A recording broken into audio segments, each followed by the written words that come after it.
take 5,000, honestly, I've got this new thing, which you're going to see later in the video, but I keep playing with it and pressing it and turning the camera on, off. So I'm putting it down to somewhere there. So, welcome to how to make Swiss Meringue Buttercream. That is such a mouthful. Now, the reason that you would use this is it is far smoother than normal buttercream. It's also less sweet, so it's not going to overpower your cake, and it's much smoother, and it's also more stable. So I actually had a little bit of trouble doing this because it was so cool in here, but it also is super smooth finish, and you don't have to put a heap on. I find with buttercream I have to put bucket loads on. So what you are going to need is a ready-made cake.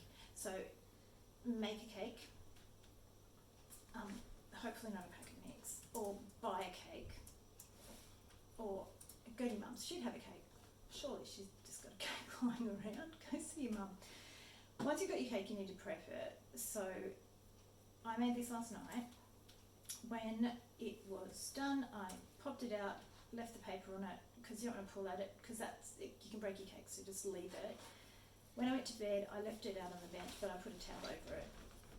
If it was summer, I would actually put it in the fridge overnight. If you're in a huge rush, you can freeze your cake, and it'll make it easier to cut, and then put your first layer of icing on. So this morning I got up, I cut it, I filled it, and then I popped it back. Then I put the first layer of icing on. So your first layer is just like a thin coat, especially with this, a thin coat. Make sure it's nice and smooth. Pop it in the fridge, leave it for a few hours, so then you've got a nice smooth surface to work on. So let's get to it and make this. Okay, so here is what you are going to need. Whisk attachment for your mixer, a beater attachment for your mixer, I'm going with palette knife, a hand whisk, a bowl scraper, that's what it's called, a bowl scraper. Somewhat better than a spatula. You need a double boiler. So you basically got water in the bottom and then a pot or a bowl, but you need to make sure that it doesn't touch the water when you've got it in there. So if it's touching the water, you've got to pop a little bit of water out. You need a mixing bowl and a fancy cake spinner. You don't need the cake spinner, but it's going to make it easier to decorate the cake once we've made the buttercream. Now, the most important thing is cleanliness. If there's any oil or fat residue on any of this stuff, it won't work. So if you've had butter, you've been whisking and there's been butter or oil on this, and that goes in and there's residue, it will ruin the mixture. So what you need to do is give everything a wash. And what I do is I put about 3 teaspoons of vinegar in my mixing bowl, and then I dip everything in and give it a little sluice around and wash it, and then drain it and give it a little rinse in hot water, and then drain it, wipe it, and it's ready to go.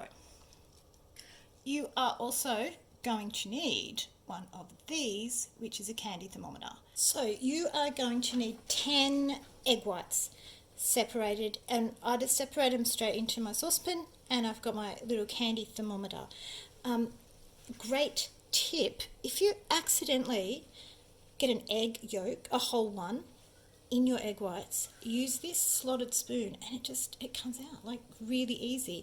If you get a little bit of egg yolk, you probably just use like a spoon and get like around it, don't like so it doesn't split.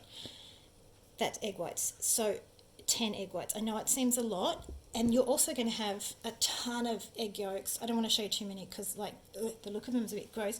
I want you to pop those in a container, pop them in the freezer, because as soon as you go and get a bag of passion fruits, I'm going to teach you how to make some really yummy passion fruit butter, or if you've got lemons or oranges. But I thought if you make passion fruit, man, your brother's going to love you. You also need 900 grams of butter cubed. I know that seems a lot, but I'm also making for like 3 cakes. It's a big cake I'm making, and you need 2 cups of sugar.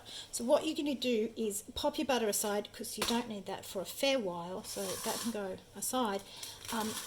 Carefully get your overfilled bowl of sugar, pop it in your egg whites, And oh, butter's trying to escape. You might need to remove this and give it a whisk. Then you're going to go and take it, like, just give it a little combined, just so it's sort of. Then you are going to get your mussels ready, because you are going to whisk for your life. Okay, so here our water on our double boiler is bubbling. I'm going to actually turn up a bit because I think it can be a bit warmer. So I'm going to put my egg yolks on, and I want to heat them until they reach 70 degrees Celsius. Now be really careful, because if you look at American recipes, especially for candy stuff, it would say like 160 degrees, but that's Fahrenheit. So always double check if your recipe is American. Okay, so I'm going to pop my... Now I need to make sure that this doesn't touch the bottom, and I just need to whisk and whisk and whisk and whisk until it reaches 160 degrees. So I'm just going to grab my thermometer, which I've just left over there, and I can pop him over here on there, and then I can keep an eye on it and see when it gets. I actually don't like it in there all the time, so when I think it's there, I'm just going to check it, because I don't like it in there. I'm scared I'm going to break it and destroy stuff. Remember, your bottom of your pan cannot touch the water. Okay, keep going, keep going. You'll see it will go frothy, and you can also pop your finger in it, because it's not going to get too hot, and you can make sure it feels smooth, like you can't feel the graininess. And that's another way to tell that it's close to temperature. Okay, so I've been going at this for 3 or 4 minutes. I actually changed the double boiler I was using, because I was having trouble with pans, and well, it was getting a bit of a nightmare. So I've just put this in, and it's at 70 degrees. So I can get rid of that. And now, to pasteurize the eggs so they don't food poison anybody, you want to keep whisking for another 3 to 5 minutes. You know, mussels are useful. We're done. Here it is. It looks just like egg white, not egg yolk at all. So off it comes and into your mixer with your balloon attachment.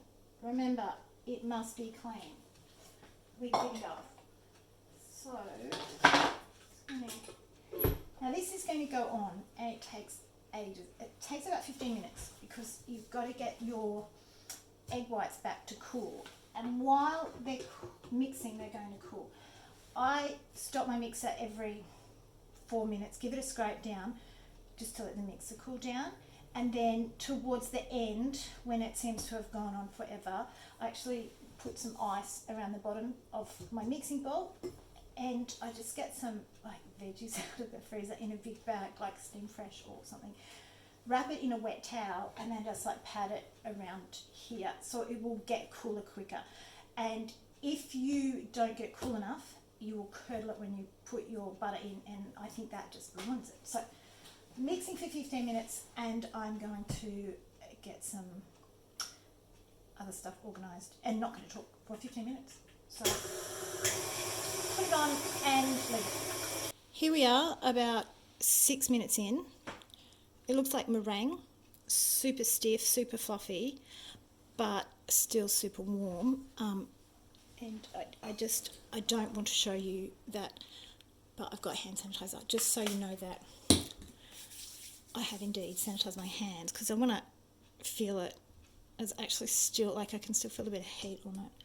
So I'm just going to get I think I'm going to need spatula for this.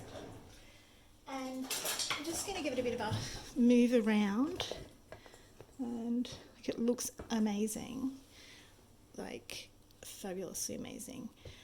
And I'm going to pop some ice around the bottom of it. And I mean, I don't want to show you a picture, because it kind of is crazy looking with tea towels and jars and stuff to hold it all there. So you're just going to have to work that bit out for yourself. I said I wasn't going to show you, but you can see my trusty chips down here. Just put the thermometer in, and it's still yeah, it's still pretty warm. I probably want to get it down to 25. So a whipping we shall go. So I feel like I have been beating or listening, because I haven't really done much, for like several hours, and I feel like it's just over 25, and I reckon that's sort of room temperature. Use my trusty sanitizer here and sanitize my hand. You can hear it. Did you hear it? So you know I'm not just joking. To have a feel, it feels pretty cool, I feel. So the next bit is go and wash my hands and come back. Okay, I'm back. I had to wash my hands because I had stuff and I couldn't wipe it anywhere. So now we're going to add the butter, which is another lengthy process. This is quite lengthy. So might I suggest you have another project going at the same time? So I'm not going to show you because it would involve like this whole moving of tripods and just too much. But I am doing a covered box, so just a cardboard box with some fabric to put the cake in, and it's going to colour coordinate with the cake. I'm going to make it lovely, so I'm hoping that the person I give it to will then use it as a nice storage box to put, I don't know, trinkets or shoes. That was the dog. Did you hear her? She wants to have a go of. Let me see if I can. Oh, it's a bit wonky. There you go. There she is, Wonder Dog. Hello, Fly Fly. She's amazing. My little helper, who is hopeful that I'm baking her something. All right, but whoa. Sorry, did you get sick? I feel like. Okay, so butter. Super fun. You need to make sure that your butter fully incorporates, because if it doesn't, you're going to have lumps of butter. And I mean, who wants that? So guess what you do? Remember I had 900 grams of butter? Like there, you can just see it on the side. Anyway, heaps and heaps of it. What you're going to do is put 2 blocks in of the little blocks you cut up. I cut mine bigger because I was like, I'm doing it. Then you're going to turn your mixer on and you're going to mix it until that's incorporated. And then you're going to do it again and again and again and again and again. So this one might not be a good time to run off for your project, but maybe pat your dog who's crying. All right, off we go. So I'm about halfway through of the butter. This is taking ages. I think it's worth it. So I'm not doing this all the time. I'm just going to have a good bit of a dig through and make sure that all my butter's mixed. Can you see that? Tricky, hey. So I just probably want to make sure that's all mixing through every several chunks. Like I don't think you need to do every chunk. Now it goes a bit runny. You can see it's gone a bit runny, but it will thicken up. There's still a lot of butter to go. All right, onwards and upwards. I mean, this is amazing, and I'm doing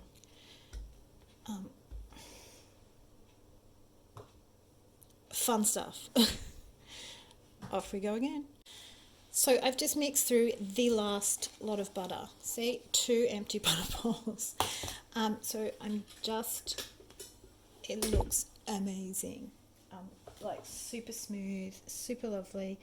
I'm just going to give it a little stir and make sure there's no buttery chunks, because that's what we don't want. Yeah, I'm still seeing like a few tiny, I can't grab it, but I'm seeing just like a couple really fine little buttery specimens in there. Many, which is good. So I'm just going to give it maybe another minute and check it, because I don't want chunks of butter on my cake. This is so messy, but it's also sort of fun to do. It's sort of fun. Okay. I'm just going to mix it a bit more and make sure that butter's mixed in. Okay, so I feel like it is done. Woohoo! I promise it's worth it. What I'm going to do is separate some out, because I'm going to colour the majority of it, but I want some left over to pipe a bit of a designer roux on my cake. So remembering I've got 3 cakes to cover, so it's going to take a fair bit, and the piping decorations won't take all that much. Okay, so I reckon that looks pretty good. So I am adding some green food colouring. The cakes like got poppies and stuff, so I want the frosting to look like a garden, grass, some sort of thing. So I'm just going to mix this through until I get a colour I like, and then I'm going to put it on the cake. Nearly finished. It's a fun part now, decorating. But first of all, I have to show you this thing. It's changed my life for a minute. It's like a little remote control that came with the tripod for the phone to do the videos, and it turns the camera on and off, so I don't have to run backwards and forwards, which is kind of fun. Anyway, let's get this baby going. So there is 3 layers, starting with the bottom one, and then I'm going to put it on this tray because 1, I couldn't find a cake board today, and I just didn't have the headspace to go to 50 shops. And 2, I actually thought, you know, it's not so ugly, and I reckon I can guss it up a little bit, put some nice stuff around it, and then reuse it, so I'm not chucking it out. Now, here's my cake.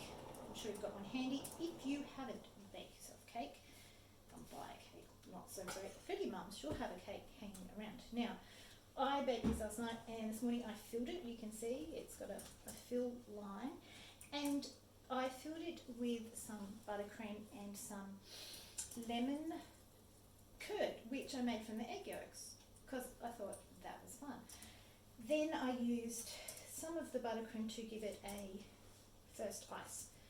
Some people call it crumb coat, some people call it dirty icing. I like dirty icing because I just think it's like a bit cool, and it sort of is super, like there's a little bit lumpy bits, but I could just scraping those off.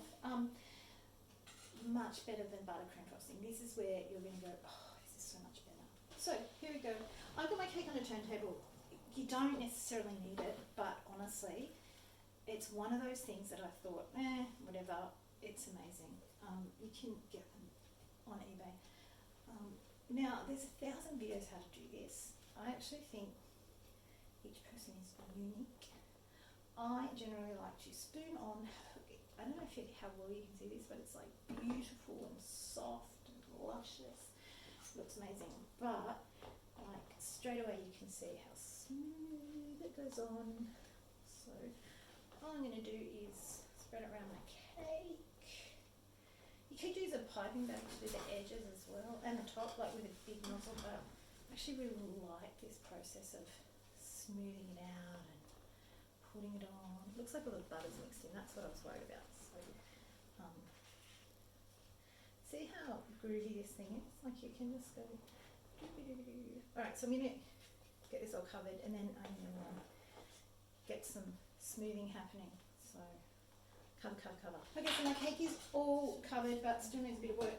It's actually gotten quite firm, so I'm just popping my, what do we call it, the thing, I forget what it's called, in hot water, give it a dry, and then I can, like it'll just smooth things out a bit nicer. Like that. I just feel like, oh, it's so pretty. Alright, and the other thing then I can use is this fancy little thing, which just run around the edge, and it will really smooth the edges out. You just have to do it a few times. I'm not amazing at this. I feel like this is a practicing, and it takes me sort of ages, so I'm not going to fill the whole thing. But this is something that, if you get it right the first time, I'd be jealous. It's just one of the things you need to practice at, and you know, any tiny little problems that you find. See how smooth that's coming? Like it's going really nice and smooth. Any problems that you have in your cake, like if there's a bit of a line or something, you can always cover it. And this is going to have lots of flowers and piped stuff, so I'm not massively concerned about if there's a problem. Sometimes when you get around to, you'll see like here there's a little hole, so you just want to cover that up and then smooth it. So voila, here we go, all finished. did take a while, but certainly worth it for a big special cake like I'm doing. Okay, I want to see your photos of your cake with your Swiss buttercream on it.